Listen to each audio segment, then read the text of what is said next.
What is up guys, Karma Medic here and welcome back to another dose. If you're new to the channel, hi, my name is Nasser and I'm now a third year medical student studying at King's College London.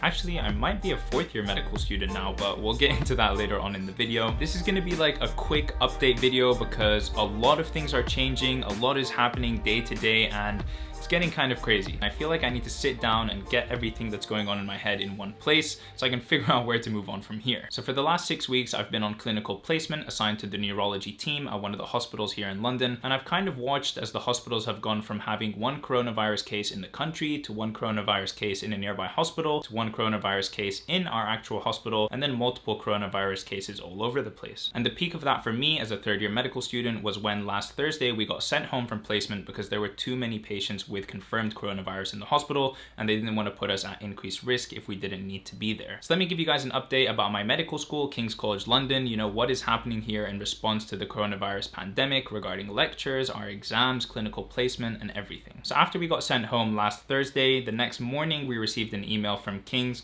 letting us know that all placements had been suspended until further notice. Now I still have an entire block of clinical placement before the end of my third year of medical school. It's supposed to be in trauma and accidents, which I was actually really excited to do. It's a high intensity area. There's going to be so many different presentations coming into the hospital, and I was excited to learn. I was excited to experience that and just develop myself as a student doctor. But unfortunately, it doesn't look like that's going to happen anymore. That same Friday, later on in the day, we got an email letting us know that all of our upcoming lectures are going to be delivered online. And then today we received a really important update. As far as clinical placements go, they are still suspended and they're telling us we should not attend placement at this time so that clinical staff actually can focus on treating patients in the hospital and not teaching students while we're there. Now they say that they're going to have alternative teaching arrangements to continue giving us clinical skills and clinical practice, but honestly, no matter what they do, it's not going to replace the experience of actually being in a hospital and gaining the first-hand experience from there. No video that we watch online is going to replace our teaching that actually happens in a hospital. And then the really big and important announcement, which is that our OSCE practical medical school exams that were scheduled to happen in May have now been cancelled. Now this is actually really big news. So these OSCEs, the practical exams that we have in our medical school, they're a very important part of proving that students have the competency that they need in order to progress from one year to another. So it's kind of crazy that they've been cancelled. And because these types of exams involve bringing in actual patients or actors that we as medical students can then examine and talk to and present our findings and all of those things,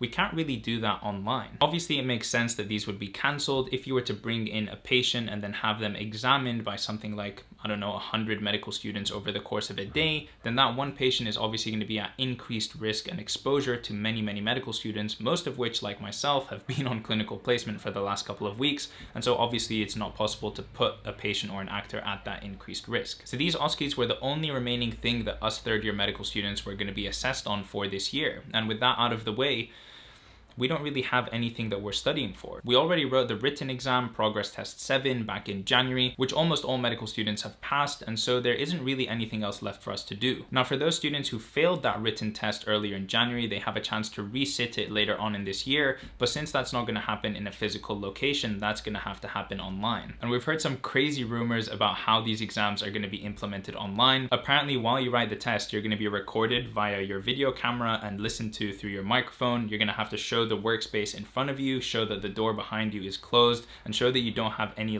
earphones in your ear. So it's kind of really crazy. We're entering this very weird phase. On top of that, us medical students have this portfolio that we need to get filled in and signed off by the end of the year. It has all kinds of things that we need to do, clinical skills that we need to prove that we're competent at before we can graduate onto year 4. But as far as we can tell, we're not going to have a chance to fill these things out because we can't go back to hospital to complete our placement. So things are really still up in the air. I mean, the medical school is sort of updating us as we go along and as they decide on different things, but there's so many things that are still left undecided. So all of our remaining teaching is online. We don't have any clinical placement to attend, and the only exams that we had remaining in this year have been cancelled. So what does that mean? Am I a fourth year medical student? Have I graduated and finished my third year of medical school?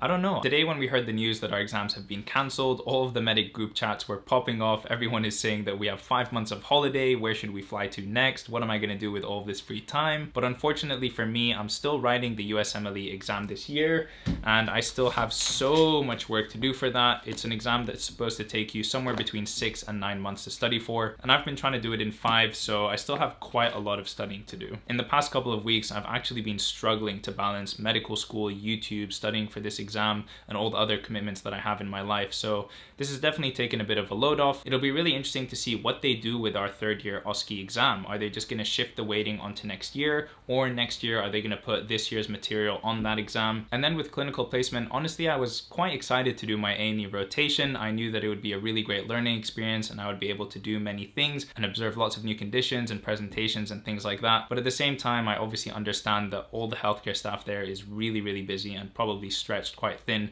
so they don't have time for medical students, and that's obviously really fair. And I guess that's all that we've heard from King's. Everything is still kind of up in the air, and we're just waiting for all the official announcements to see what's going to happen moving forward. All right, and that is it for me. Thank you guys for watching this update slash ramble video. I hope it was at least a little bit enjoyable. If you did enjoy this video, please don't forget to leave a like on it and subscribe to see more content from me in the future, and I will see you in the next one.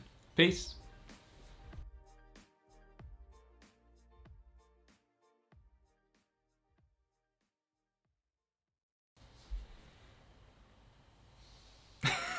That's the weirdest intro I've ever done, for sure.